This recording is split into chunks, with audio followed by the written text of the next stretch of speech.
Let's pick up with the presidency.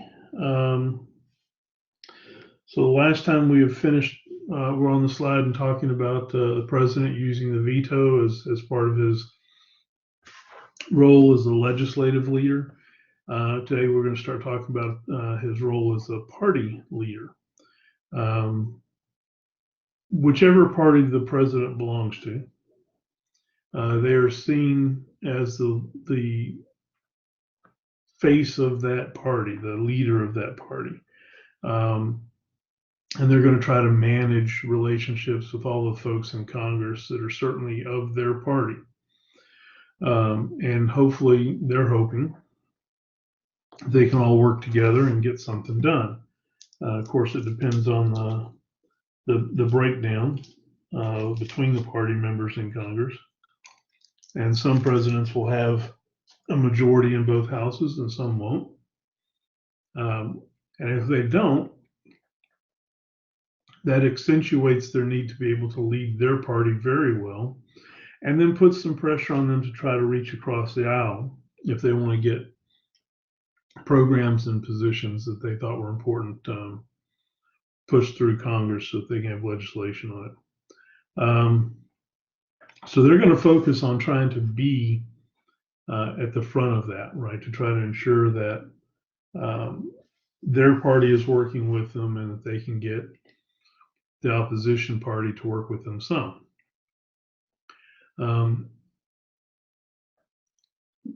That seems to be the general consensus of how presidents approach working with their party and leading their party. It's usually considered to be, they lead from out front in the sense that they've got the issues that they ran on as president. They're trying to get those pushed through Congress. But they'll also, if they're a good leader, look to the things that Congress is trying to do and work with them on that and try to help that as well. A president that doesn't try to be a leader in the sense of working with people is usually finding a much harder path forward than one that does. If a president is simply a command and control type of leader, that doesn't really work that well when you're trying to lead the party, because these members of your party, right, have won their way through election to be in Congress, and they have, right, the ability to, if they choose, ignore some of what the president is trying to do, or to work even at odds with the president at times. So a president that's going to be successful over time is going to ensure that their party they're leading their party from a position of strength and hopefully unanimity, right?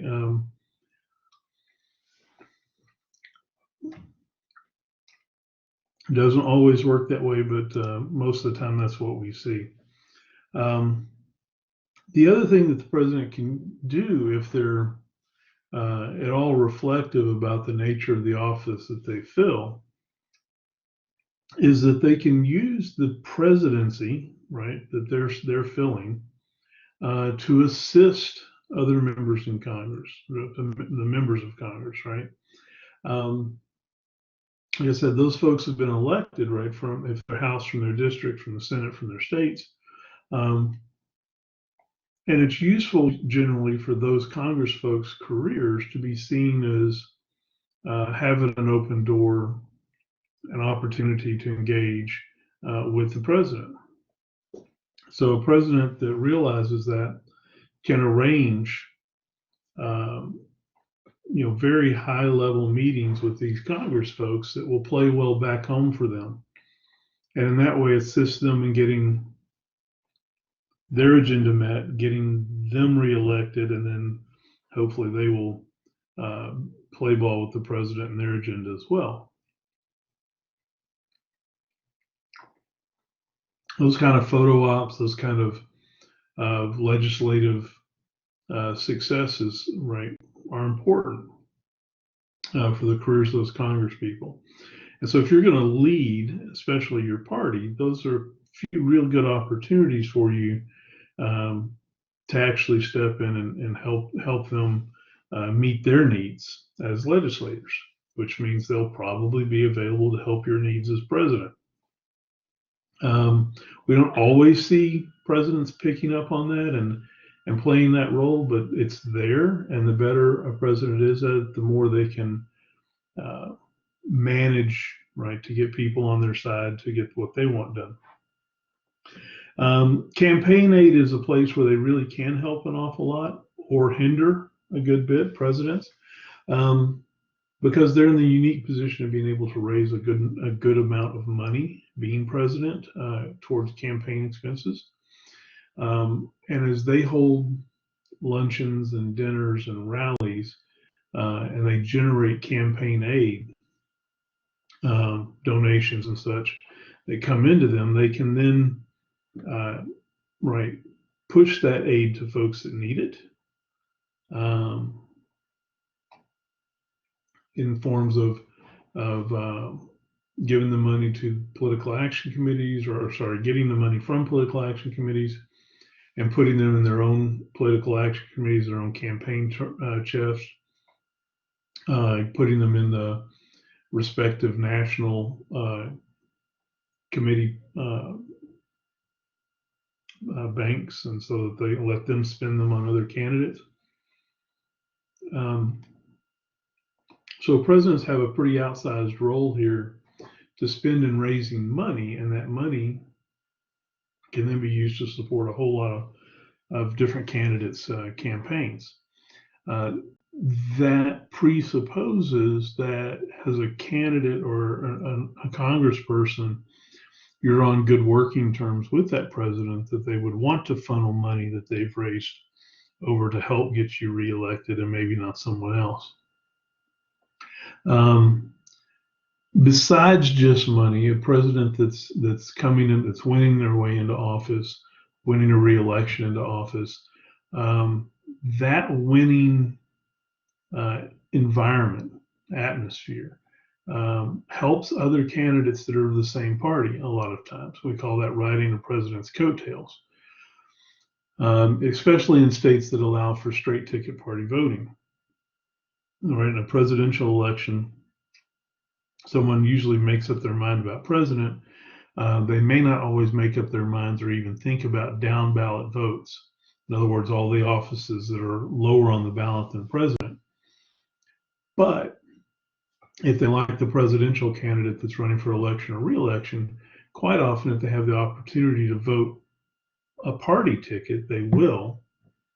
And that generally the thought is that, okay, if I elect, right, everybody that's on the same ticket as the presidential candidate I want, that'll hopefully elect folks that are going to work with that president. Those coattail effects are measurable at times. They're not guaranteed by any sense. They don't always appear. If you're watching this last presidential election, there were quite a few debates about whether there were going to be coattail effect for down ballot candidates. And candidates were having to decide whether they wanted to associate themselves with the Republican Party ticket and with President Trump on a re-election campaign. So it's not always there, the coattails effect, but sometimes we've seen it quite a bit. And of course, the Democrats were certainly counting on it. If with Biden, they were thinking that, right, all of these folks are going to turn out and vote for Biden, and they'd vote down ballot Democrat as well. And we didn't necessarily see that. So it's there. It's something we know about. We can recognize. It's a way for presidents to try to say, "Hey, look, I'll help in this," but it doesn't always manifest in the actual results. So, if a president can, with their party, follow that party platform, have the same kind of party ideas, and those candidates for lower offices are working for the same ideas, a successful president, right, might get those policies supported over time, and might be successful in helping lead the party as a whole to the goals that they're trying to meet. It's not foolproof, certainly, but we do know that leadership can be there. Another place that the president can show some leadership is through strong public support. A president that has a strong base, has a group of people that are committed to that leader, give them an opportunity then to use that base, use that power, use that approval to try to maneuver Congress to what they want, because they can point to their popularity, they can point to their approval ratings and say, this is what the people want because they're supporting me and this is what I'm trying to do.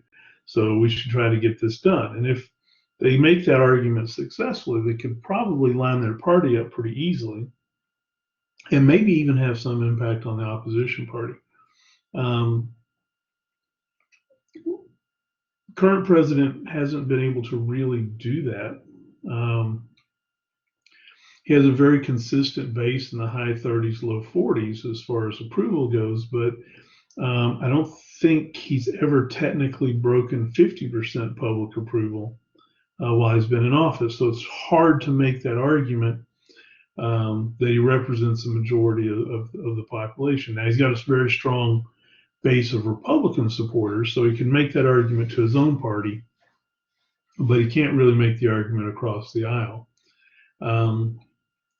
When we see presidential public approval ratings that are fairly high, we can see presidents trying to make that look, 65% of the population believe what I believe, or 70%, right? You can, preach to more than just your own party at that point and try to influence legislation or political results with that. And sometimes it's effective. If you look at, when we have large impacts on the country as a whole, like an attack on the country or something, public approval will generally shoot up to a very high level, supporting the president, because the president is that face for the country, right? If you go look back to 9/11, you'll see Bush Jr. with a 92% approval rating, I think, immediately after that attack. That tells you that president at that time, especially focused on issues around the attack, is going to have very strong approval regardless of party, right? And so they can lead in that situation.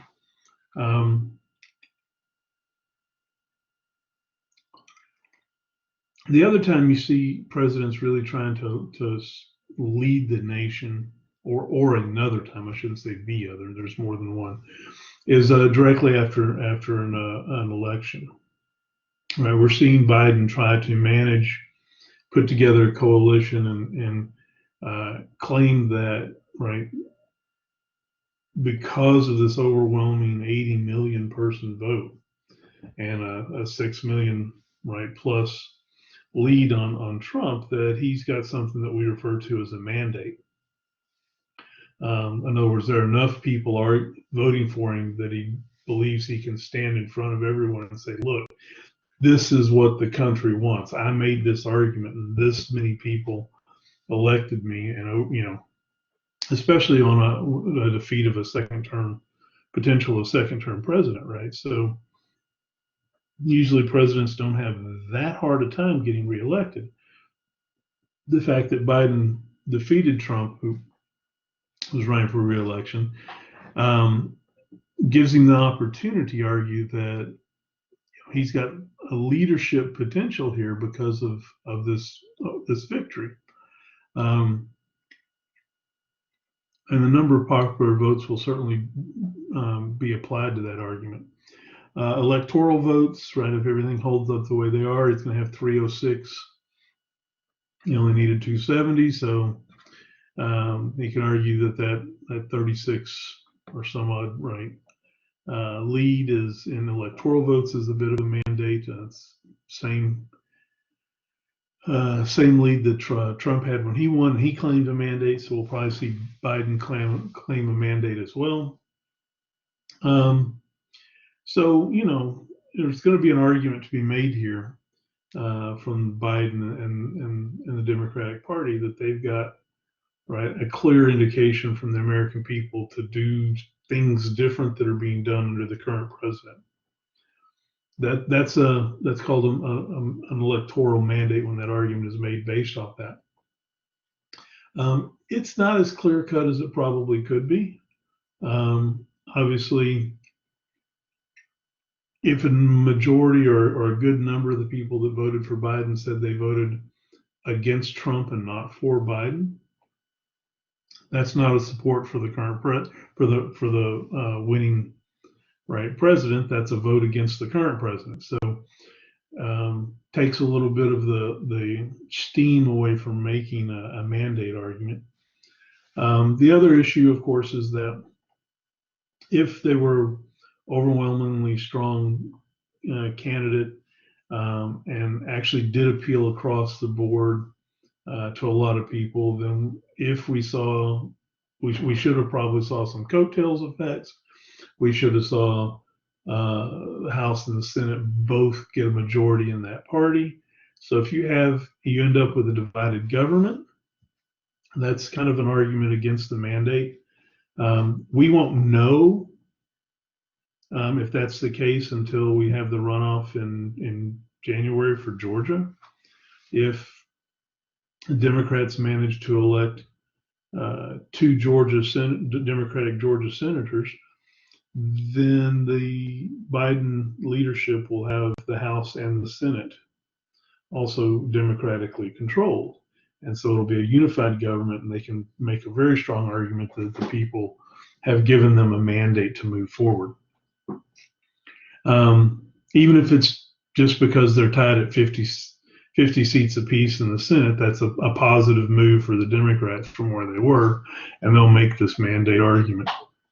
The President Biden certainly will, right? And so we'll see what happens there. It'll be interesting to see how that plays out.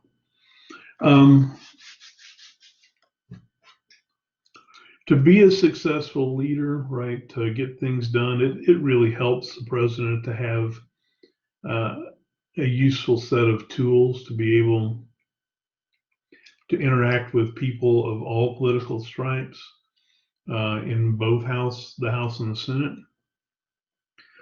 to try to be a functioning part of the legislative process.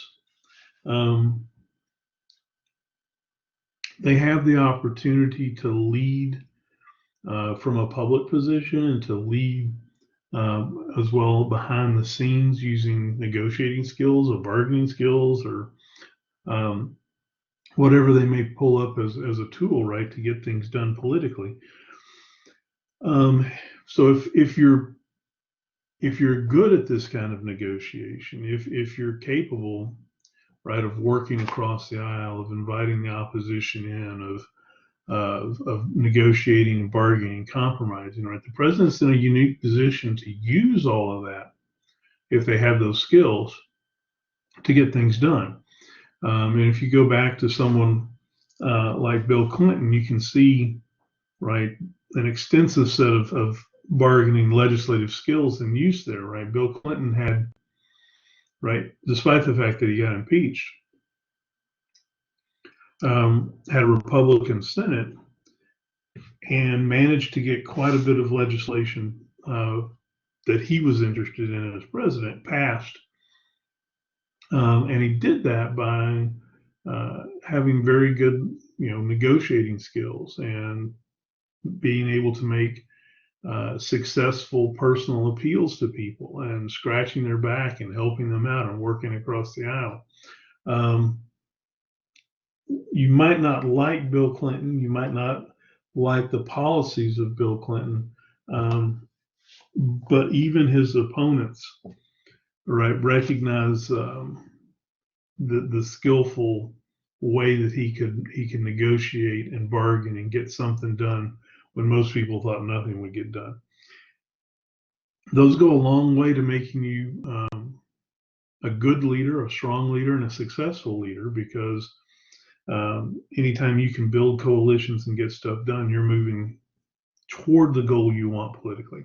Maybe not all the way, maybe not exactly, but better than getting nothing done.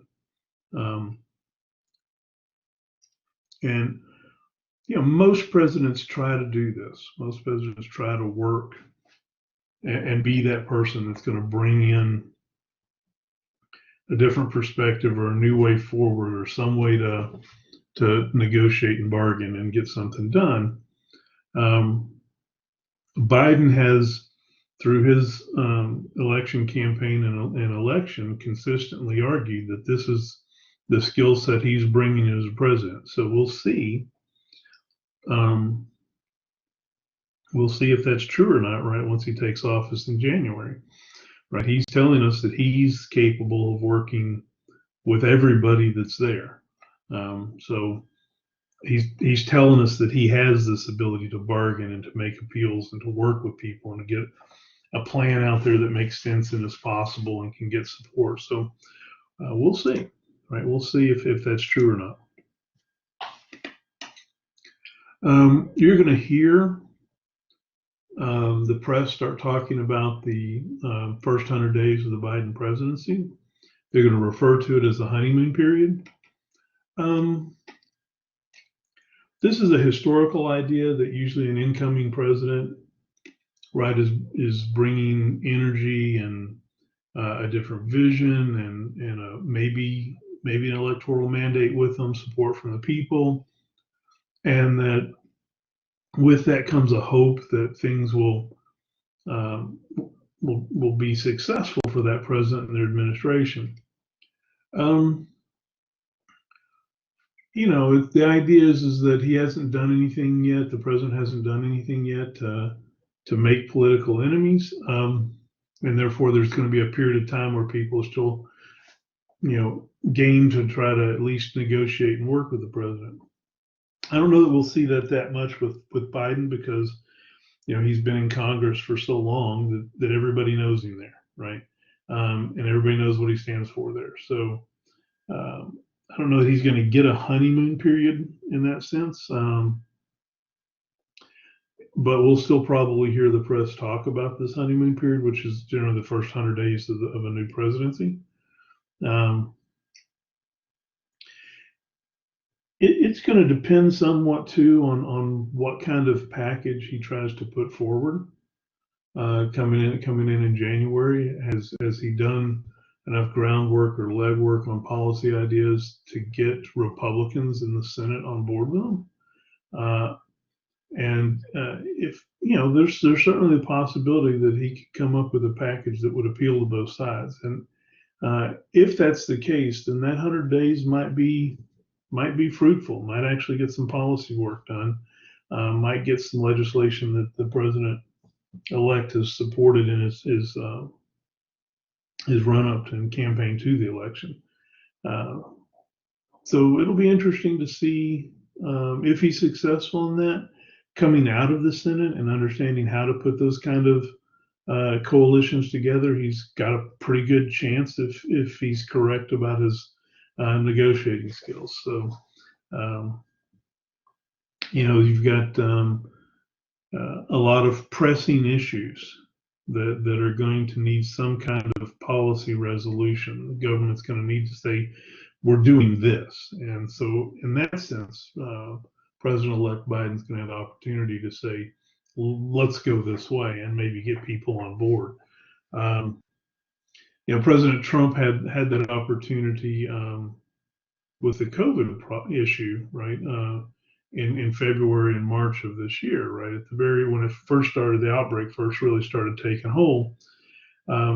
Everybody probably wanted to do something policy-wise to try to address this, and that's the opportunity that a serious situation brings along with it, right? It opens an opportunity for leadership, and the policy that the president took was not one of trying to actually build a strong coalition and get some something legislatively, as far as policy goes, put together and out there. I think it was a perspective of essentially been of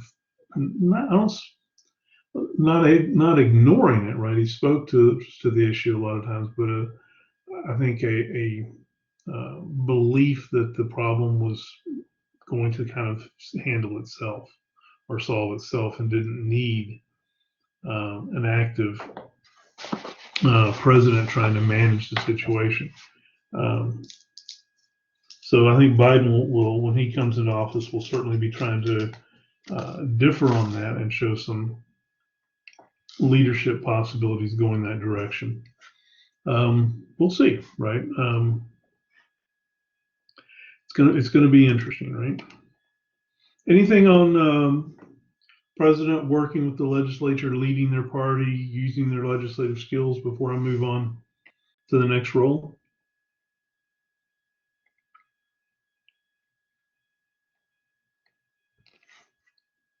Okay, so this next role is, we refer to it as the role of being chief diplomat. And what that means is simply that constitutionally, right, the president and the executive office is in the position of working between our country and other countries, right? They're the ones that hold that office holds the authority to extend diplomatic recognition or terminate diplomatic recognition. And when they do that, that determines what kind of interaction our country and our economy and our businesses can have with other countries and their economies and their business. So it's a very important recognition or lack thereof, right? Now, obviously, most of the time, we want to have diplomatic relations with other countries, right? You want to have consulates there. You want to have policy folks in other countries that can take your view and negotiate and talk and work with policy members of their country and try to make things work well and, extend a little force, extend a little bargaining process, whatever you need to do to try to get your policy recognized further off, further away from the country. And this is the normal kind of back and forth that goes on between countries, right? And so all countries want to have this. So and we do have diplomatic recognition with most countries, but not all, right? And when you're an economic leader in the world, the way that we are, extending that diplomatic recognition is important, especially to smaller economic countries with a smaller economic footprint, because it's to their benefit to be engaged with bigger economies and trading in them. So when we have a country like Iran that we have not recognized diplomatically since the late 70s, early 80s, that in a sense, limits what they can do economically. And through the UN and through NATO and through other organizations, we have diplomatically tried to box them in both politically and militarily and economically, because we don't like them and we don't like what they stand for. We don't like what they did from our perspective to our diplomats during the hostage situation.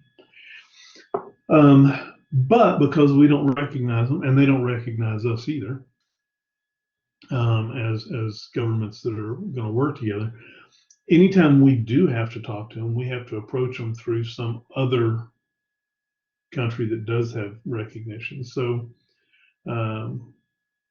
that's not a good position to be in, even for us. But we're a lot more able to certainly ignore a country like Iran if we want, economically and diplomatically.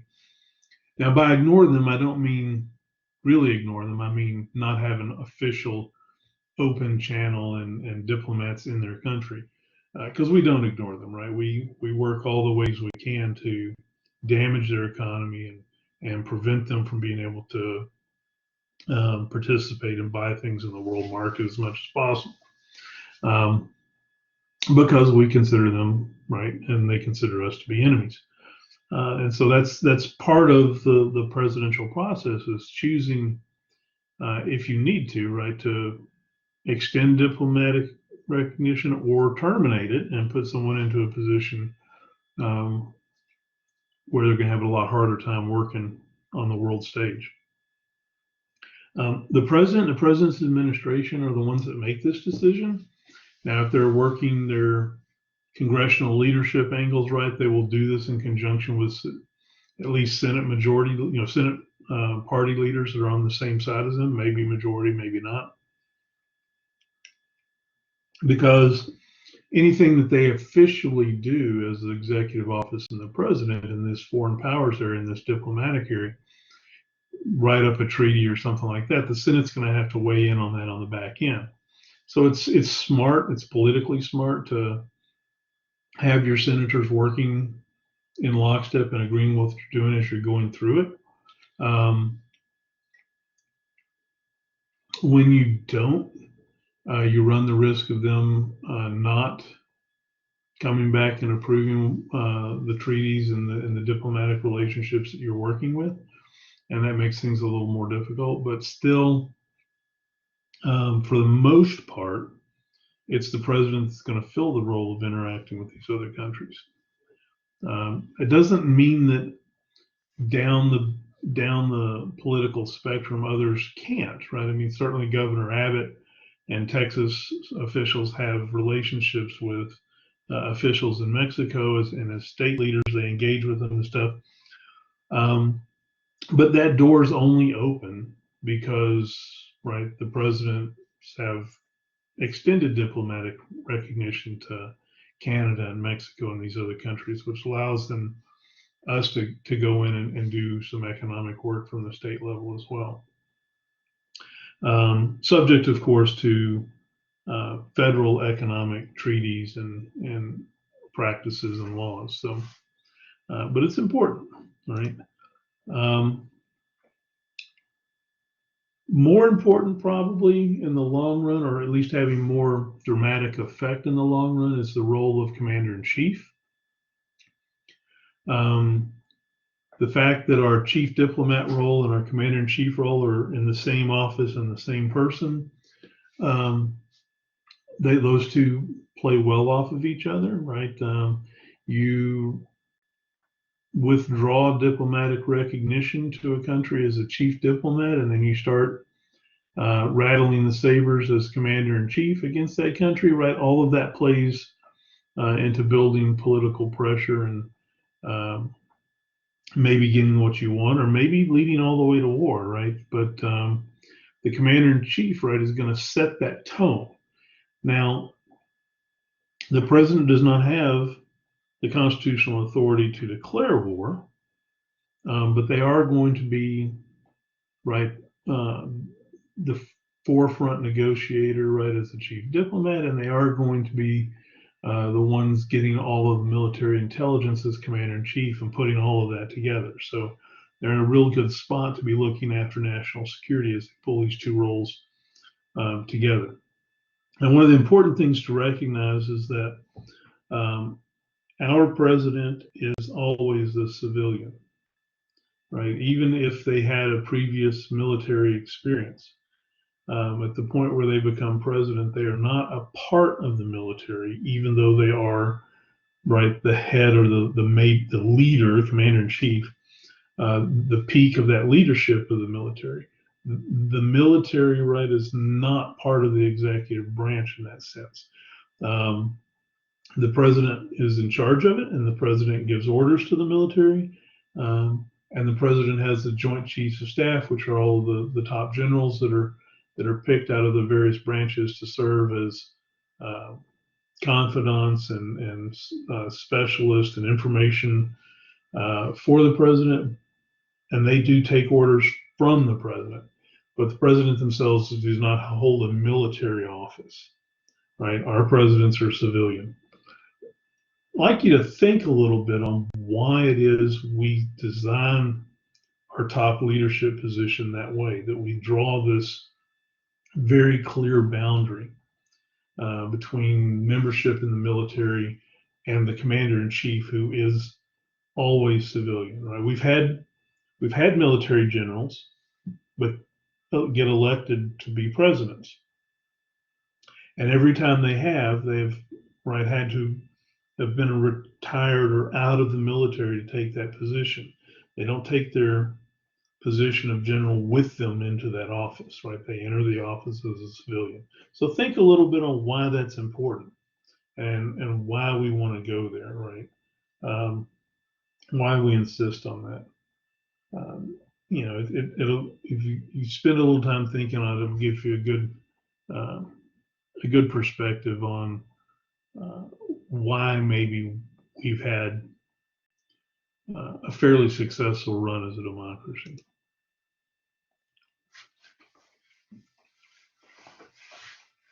So no discussion of the president as commander-in-chief is going to be complete without diving a little bit into what we call the war powers.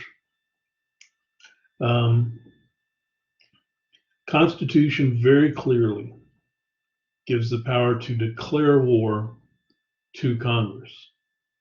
And the Constitution very clearly gives budgeting powers to Congress. So there's no way, constitutionally speaking, the president can declare war and carry on a war. When the Constitution was written, getting involved in a war took a while, right? You're either going generally, right? Blind attacks coming out of the dark of night on your country by another country wasn't something we were all that worried about, right? They didn't happen that way, right? If France or England or Spain or even Mexico for that matter were going to come attack the U.S., chances are we weren't going to be just incredibly surprised about it, right? We're going to have people, right, that are aware, that look at all of this, they're massing up over here, they're about to get on boats, they're about to head that way. So when we put the Constitution together, the idea of a blitzkrieg attack, a fast attack, a surprise attack, one wasn't probably going to happen, and if it did happen, it was going to be fairly small generally to be able for it to be able to happen. And so it made sense to have your legislative branch be in charge of declaring war, right? Because you want the people as a whole, through their legislators, to make this decision, and not one person who's the president. Now, again, the president is in charge of the military. They're part of the executive branch. They're the chief diplomat, all of that. But the actual decision to engage the country in war shouldn't rest, we didn't think, in the hands of one person. The world is very different now, right? It is possible to be attacked in a matter of minutes. It is possible, right, for that surprise to happen and us need to have an immediate response, right? Not a response that's going to require waiting on Congress, right, in the two houses to get together and to make a decision and say, here's what we're going to do. We're declaring war, right? We don't really have that kind of time to make those kind of decisions, right? To wait for those kind of decisions. And so the reality of the situation is that quite often presidents are called upon to respond militarily in a quick, decisive action, right, in a short term that negates the ability of Congress to Congress. And so the world now has moved past our Constitution. And there's a general recognition that the commander-in-chief needs to have the ability to handle things quickly.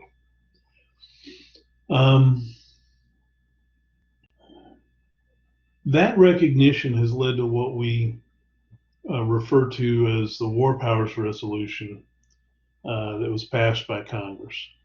And the War Powers Resolution is an attempt by Congress to grant authority to the president to engage troops for a short term without congressional agreement.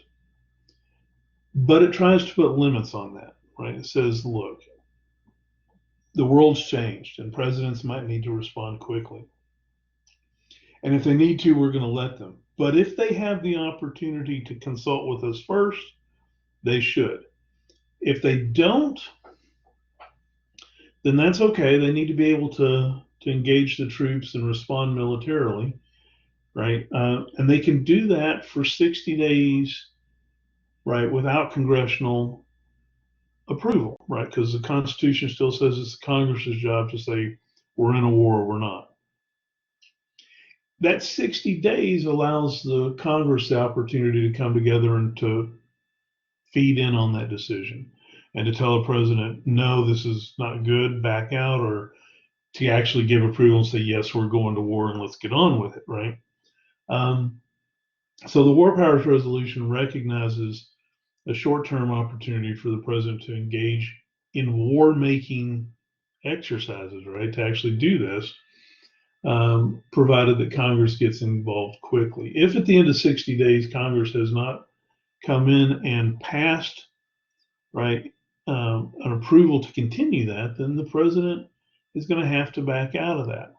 And at any time in that 60 days, the Congress can pass a concurrent resolution, meaning the two houses do this together, and tell the president, get out. So in a sense, that's the War Powers Resolution, which is this, right, agreement in Congress, is contrary to the Constitution because it does let the president, in a sense, engage in war. Maybe not an official declaration of war, but engage in war. And it has Congress, right, tacitly approving for at least 60 days that the president can engage in war. And the inclusion of this idea that Congress could pass a resolution telling the president to stop engaging in war, right, this idea that Congress has a veto over that, is a weird recognition of the president's ability to engage in the war to begin with. Constitutional scholars tell us that the War Powers Resolution is almost certainly unconstitutional. That for this to actually be effective and proper, that there ought to be, right, constitutional amendment passed that alters the Constitution to recognize how this is going to happen, and that Congress itself probably doesn't have the authority, one, to pass a resolution, two, to enforce the resolution. And presidents have said over and over again, they don't really care what the resolution is. They've got to do what they got to do. So it's an interesting position for the Congress and the president to be in, and that they're trying to recognize a historic change in the way this has to get done, right? A necessity in leadership, but they've tried to address it without actually working through a constitutional amendment to it. So in that sense, the War Powers Resolution is there. It lays out the expectation of Congress for the president when they engage in these acts of violence that cannot technically be called war because Congress didn't vote it in.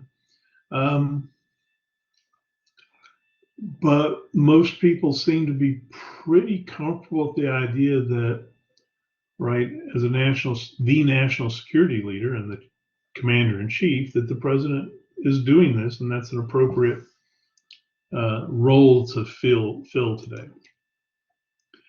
Part of that is because of this next idea, that the president's role is consistently seen to be that of the crisis manager for the country.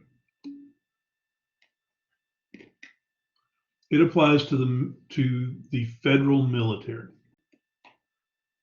So Army, Navy, Marines, Air Force. No, federal police are not part of the military, right? They're part of the Department of Justice or the FBI. So they're not part of that. It's a good question, though. The parts of the military are identifiable because they're in the Department of Defense in the executive branch. So you can find them there. There is a little bit of cross-pollination that we need to worry about in the Department of Homeland Security. The idea is that the military will not be filling any military roles in Homeland Security. That'll be done by police forces, so that our military is outward facing, our police forces are inward facing.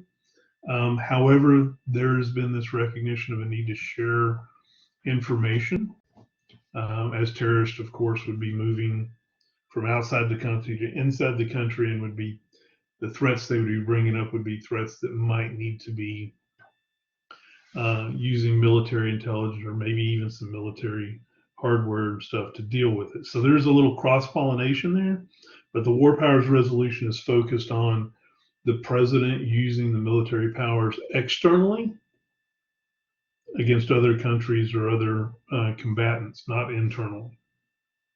Which is why there was a good bit of uproar when we see, right, National Guard troops being used as riot control in cities, right? Because that's starting to cross that line. Yeah, I kind of thought that's where you were going with it. Generally, the way that has worked in the past is that those National Guard troops are requested by the states, by the governor of the states, right? So the governor of a state is having a situation that requires the use of that could require the use of federal troops that would be very useful. And they make a request of the federal government to the president to say, we would like to use the National Guard that's in our state that we're supporting, that has, right, that's stationed here, to do these things, you know, and protect property, respond to environmental disasters, maybe quell a riot, right, if things are going really south somewhere. But the president's in that position is simply approving the use of those federal troops by state authority, right? So the governor is going to use them. Now, when the states sometimes have refused to follow federal law, federal government has used National Guard to implement that in the state level. And that's not so much using them as the military as it is using them as part of the federal bureaucracy, which the executive branch is under the control of the president. So they're implementing federal legislation in that sense. So it's not their military role, although it does bring, of course, right, the military training and the arms and all of that as they're enforcing federal law. We saw that debate, right, going on in Portland while we had the protests there, and they were damaging federal courthouses, right, and Director of Homeland Security was trying to use National Guard to move them in to protect federal property. That was probably an overreach in that sense of their authority. What should have happened is the governor should have requested to use the National Guard to help accent the police protection provided by the state to protect that federal property. So it gets a little complicated and who's got the authority to do what, but generally speaking, we shouldn't be seeing the president using military power against his own country, right? Now, as crises, right, flare up and we look to the president as the office with the ability to respond, we're going to see some crossovers there, right? Um, when a disaster happens, an environmental disaster or weather disaster, something like that, right? It's really the responsibility first and foremost of the city and county and state governments where that disaster is happening to respond. But sometimes these things are too big and extend across state lines, or just too large for a state to handle. And the federal government has a role in supporting and helping states deal with those issues. And the president is seen as a leader that can step in quickly with the authority and resources of the federal government to look after, right, these kind of crises that emerge in the states or against the country as a whole. And so they're expected to do that, and they're held responsible quite often in public approval and otherwise if they don't do this well, right? One of the knocks that George Bush Jr. got was that the FEMA, Federal Emergency Management Agency, who's right part of the executive branch's job is to be ready to help. When Katrina happened in Louisiana and New Orleans, didn't seem to really respond as quick as everybody wanted with the resources that everybody wanted. And so the president got criticized for that. And rightfully so, in the sense that the expectation is that's where the government's going to come in and help the states. And as the crisis manager, the president has that authority and that leadership ability and the resources to say, let's take care of this. Which was the major knock, I think, in this last election against Trump, given COVID, right? COVID is a big crisis for our country as a whole, but also in, right, the individual states. And you saw, for the most part, right, President Trump telling us that some resources are available, but this is a medical issue that's supposed to be handled by the state governments. And that's certainly a feasible political perspective, but the expectation, I think, was larger than that by the people as a whole. And so, right, the expectation was that the president would be trying to manage a unified federal response in the country to address this issue and make sure that we brought all of the national forces to bear to try to fix this, to try to address this. And that's not the same approach that President Trump had in mind as he was going forward. And so he's getting criticized for that. And every president runs that risk when, as crisis manager, they decide, yes, this is a crisis I'm going to try to address, or no, it's not. But the expectation from us, the people, and from the states in general, is that a president is going to be there, right, looking to fill this role. That's part of their job.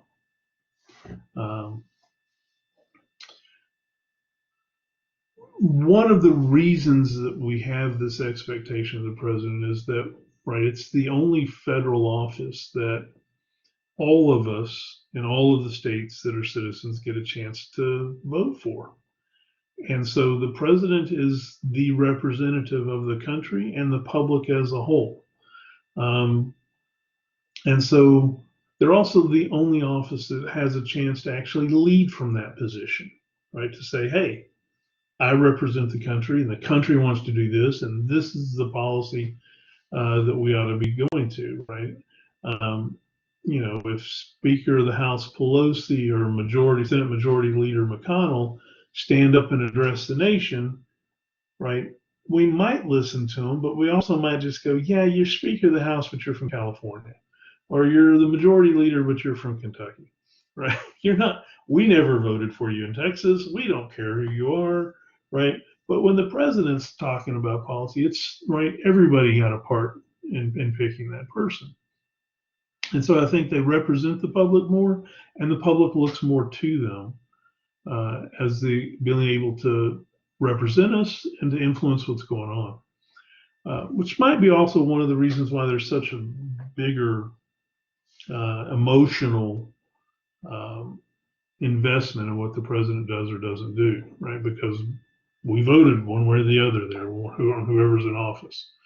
But that gives the president the an opportunity, right, to lead the public, to take that expectation we have of them as representing all of us, representing the country as a whole, and to work it, right, to manipulate it, to use it, to be effective with it, and to lead the country, right, to what we political scientists refer to as going public, right, is this opportunity for a president to say, look, I'm the nationally elected person from our country, and I'm the only one that can try to work for all of us. So let's do this. Here's what we think it ought to be. Let me get out in front and manage this and engage this and try to get it to happen. So in a real sense, right, presidents have this opportunity, and we expect them to fulfill it, right, and to be that national leadership position. That's part of the job, right? And so how well they do this goes a long way in determining how successful they're going to be, right? Presidents can do their fireside chats. Presidents can do their radio announcements. Presidents can have, right, a national, a national meeting or however they want to put it, right, and expect us, right, to kind of pay attention. They do the State of the Union address, right, where they address the whole country. No one else gets away with that. No one else is expected to do that and make it work. So this is the one office that can kind of pull all that together and lead, right, as the head of state. Quite often, this is where public opinion polling comes back in, right, because we're consistently, daily, right, generating presidential approval results, opinion results. And if you're, as a president, doing well in that, right, you've got a 55% or 58% approval rating across the country, that's a tool. That's an ability for you to say, look, 6 out of 10 Americans think that what I'm trying to do is the right thing. And because they can speak for, right, the country as a whole, and they've got this metric there that shows an approval rating, there's a lot of opportunity for them to use that going forward. There's Americans generally want to support the presidents because that president's representing the nation, right? So a strong public approval rating gives them this opportunity to use that desire, to use those numbers to say, okay, this is a crisis maybe, or this is an opportunity maybe, or whatever the case is, but the president can lead from that perspective. The president can say, okay, here's what we're going to do. The general consensus wants to agree, right? Now, if you're, a real partisan hack in the sense that you're saying, oh, the president's of the opposite political party to me, and I'm never going to agree with them because of that, it's not going to work there. But most of the time, most of us aren't operating in that kind of environment. Most of us are like, this is our country, that's our president. We want them to solve issues, right? Regardless of what realm it's in, right? And so do it, right? Get up there and do it. Manage us, lead us, right? Go forward with this approval and get things done. And so these are opportunities for the president, if they've got that public opinion on their favor, to do something. And most of the time, as a matter of fact, every president before this current president has at times led more than a majority of the presidential approval, right? The presidential approval has been above 50% for them at times, many times during their election. Presidents generally, once they get elected, start off above the 50% line of having approval, which is where we get this perspective that most people want their presidents to succeed, regardless of the party, because they're representing the country. And if a president succeeds, right, they've just been elected with a majority of the votes, then the country is, right, succeeding. Donald Trump is the outlier in that situation, that he never did have 50%. even when he took office the first day, which was had never happened before. And in that sense, I don't think he ever really got an opportunity to lead from that position of a majority because he never had it. He acted like he did. He tried to run with it, but it just wasn't there. We'll see if Biden has it when he gets sworn in the back half of January. When you have it, though, right? When you have a majority support in public opinion, that gives you the opportunity when things are happening to manage that support and maybe lead to a solution for the country. Anytime there's a major international event, anytime there's a crisis where the president is expected to respond, anytime something is happening that's going to require maybe a federal response, those are opportunities, especially for presidents that are in a majority approval situation, just to really lead from the front and try to get what they want done. It's never easy, but when you get a rally event, right, something that happens that makes Americans as a whole go, we're Americans, let's respond. That's an opportunity for the president to get out in front and try to make something happen. Like I mentioned earlier, when 9/11 happened, the public opinion poll done, I think, completed 3 days later on the 14th, showed in excess of 90% of Americans supporting the president, right, giving approval to the president and the job that he was doing. He hadn't actually really done anything within 3 days other than say, this is bad, we're going to do something, America's not going to stand quietly by and be attacked. That's about all that happened in 3 days. But that was all that was necessary for us to go, that's right, and get out there and do something. And we're behind you, right? And that's the opportunity, right? And so, whether you agree with what occurred after the point is kind of irrelevant. We're talking about what's a rally event and what's that opportunity for the president, right? And that's one of them, right? So you can look to that and see that.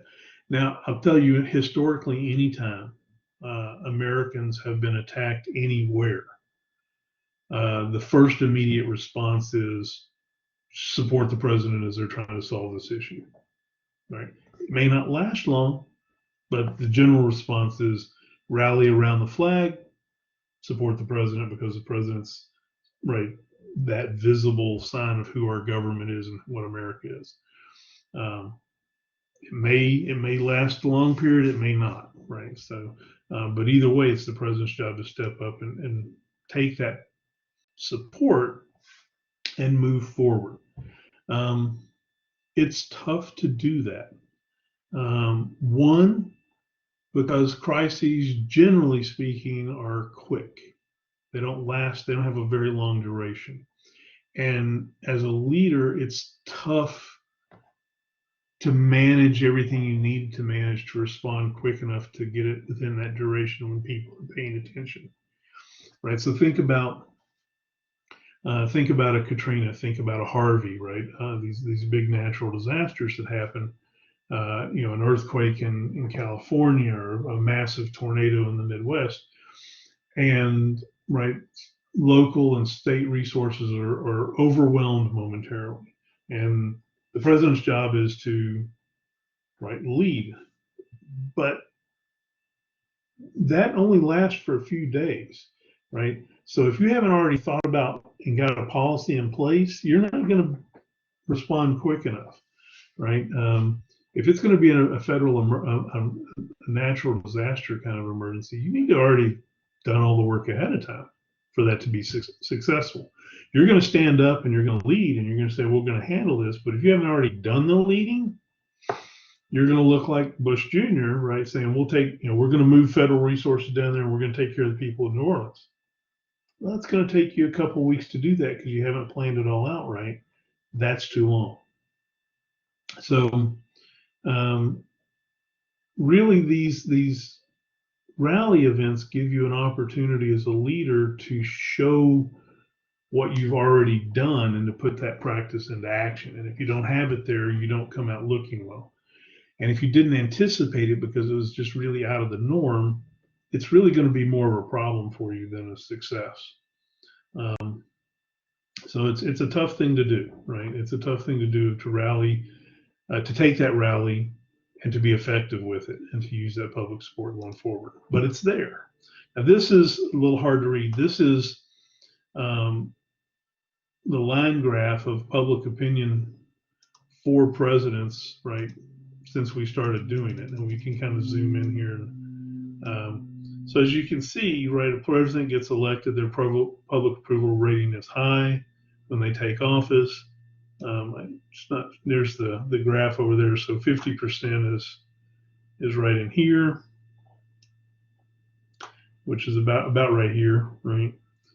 So you can see that, usually a president gets elected, they start off, right, high 50s, low 60s, right? And then what happens, right? It goes down, right? President starts off high and it drops off. It starts off high, does some good things, drops off. Starts off, drops off, right? There's a common denominator of public approval results, right? Some, right, drop off real quick. Like poor Ford here, right? What happened there is everybody was really happy that Nixon stepped aside and we had a new, right, Vice President Ford became president, and everyone's like, okay, fix all this. And then it was, oh, first things you're going to do is you're going to pardon Nixon. Craters, right? Carter, right, starts off high, gets down here to some really bad spots. Right? Reagan, initially, right, loved him, some tough spots. Recovered, right? This is Soviet Union's falling and America's ascending in right, the international relations, right? So we see Reagan going up, but and then it goes back down, and Bush comes in here. I think Bush starts in 54 or something. This is first Bush, right? This is when we're at war, right? Then the economy crashed and burned. He didn't respond real well to it. He said, read my lips and no new taxes. And then he tried to implement new taxes. The public approval rating crash and burn. Here's Bill Clinton being the anomaly, right? Starting off, coming down below 50. And then actually, when he left office, was above 50%, right? This is the Monica Lewinsky impeachment time. And then he responds and does better, right? Just weird. Here's the big spike I was talking about that went up into the 90 for Bush Jr. on September 11th, right? And then you see the consistent dropping off after that. Obama takes over, right? We're looking at probably high 60s, 70% approval rating. I'm not real sure, but it's up there pretty good, right? Now, during this period, there's his reelection, right? During this period, right, he's dealing with economic crisis and actually did really well. The economy started coming back out here at the end. So you see his public approval kind of tracking along with that. But for a long time, right, he's down here, right, in the 50% range. Here's Trump starting below 50. And if we were to stretch this out, essentially it's just, between 38 and 48%, it's just bouncing up and down like this, pretty flat line. So when we're looking at rally events, we can see some of them like 9/11,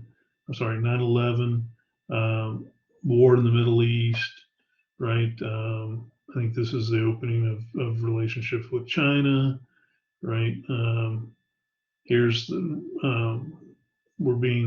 this is all the economy pulling him down. This is Iran, right? Hostage situation, military response, trying to figure out what we're going to do. Initially, it was go Carter, save them. Nothing happened, right? Fell off real quick. Reagan gets elected 2 weeks later or so, or a couple of days later, the Iranians release the hostages, and it's great success by Reagan. Although you look historically at it, they didn't do anything. The Iranians said there was a bad attempt at rescuing the Iranian hostages that went south for the military, and they swore that they would not release the hostages under Carter because he violated their national sovereignty, and he did. Right, He tried a daring rescue and it didn't work out. So they were not going to release the hostages till he left office, and that's what they did here. And then economic woes, fall of Soviet Union, right? So you can see these historical movements, right? And if you go to, I think I got the no, not there. If you go to